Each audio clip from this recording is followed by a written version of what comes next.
Hello and welcome back to the next of our classic film reviews. This is a film that I've loved. I've watched it several times and I continue to enjoy it every time I see it. Everyone I've spoken to about this film, it's a film that they've loved as well, and I expect it's a film that you're really going to enjoy also. It is The Third Man from 1949.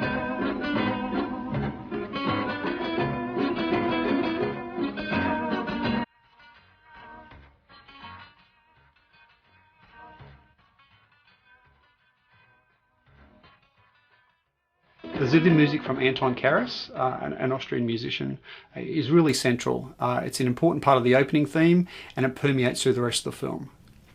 The look of this film is really engaging as well. It's the first British production to use extensive location shooting.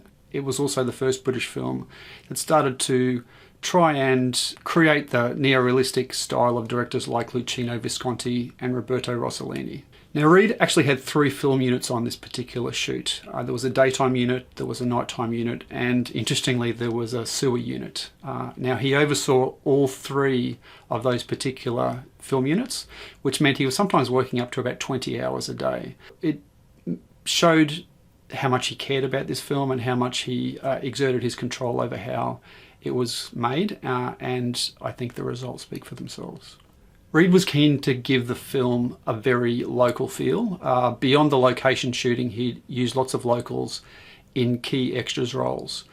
You'll see in some key scenes the balloon seller, he was a local from Vienna.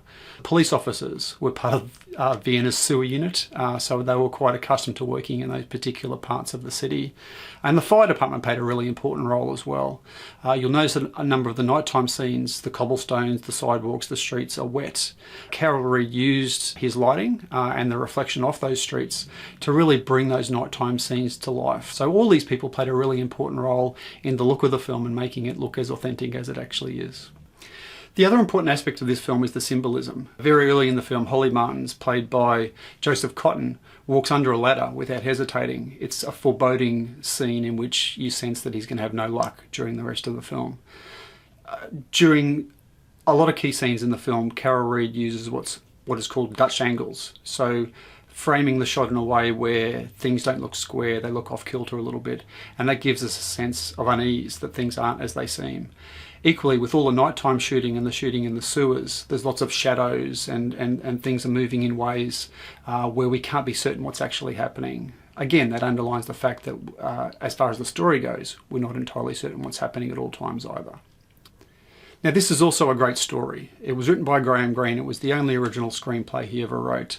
He was sent to Vienna in 1948 by one of the other producers, Alexander Korda. He wanted him to get a sense of the city and build a story for him around that. Now, Greene did a number of tours around the city, including the sewers, some of the seedier night spots. He spoke to a lot of people and he got an understanding of how the black market worked in Vienna as well, and he incorporated a lot of those elements into the story. He also wrote a story which was incredibly well structured. It seems to be, to me, a story in 2 parts. We start out thinking we're dealing with a murder mystery, and that transitions into a crime drama. Again, during the course of the storytelling, more and more is revealed about each of the characters. None of them are what they seem, and as a result, we don't know who to trust, we don't know who to cheer for, and in a lot of ways, we don't know necessarily how things are going to turn out. The central character is Holly Martins, played by Joseph Cotten. Cotten was an actor who began his time in film with working with Orson Welles, with his Mercury Players. He appeared in amazing films like Citizen Kane and The Magnificent Ambersons. And interestingly, this is the first film that he also appeared in with Orson Welles since making The Magnificent Ambersons. Orson Welles is the other central character of the story, and despite his importance in the story, he doesn't appear for very long. He's only there for 5 minutes of actual screen time, was only there for a week of the shoot. He refused to do any of the scenes in the sewer, and as a result, a lot of those scenes were recreated back in England on a set. For those scenes that were shot in the sewer, he was played by a body double. Welles's greatest contribution to this particular film is his cuckoo clock monologue. It's very famous. It's one of the key elements of the film. And again, let's pause for a moment just to listen to that. In Italy, for 30 years under the Borgias, they had warfare, terror, murder, and bloodshed, but they produced Michelangelo, Leonardo da Vinci, and the Renaissance. In Switzerland, they had brotherly love. They had 500 years of democracy and peace, and what did that produce? The cuckoo clock. So long, Holly.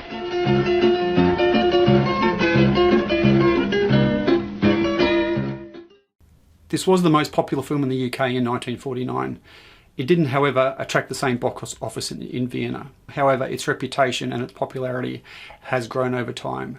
It's a film that currently screens 3 times a week in the Kino Cine, the oldest cinema in Vienna.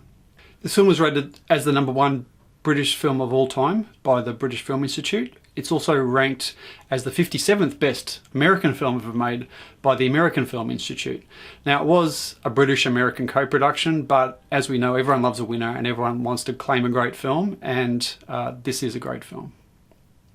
Film reviewer Roger Ebert, for him, this is his favourite film, and film director Martin Scorsese, when he was at film school, he wrote his major thesis on it. He got a B+ for it, and his tutor felt that this wasn't a very important film.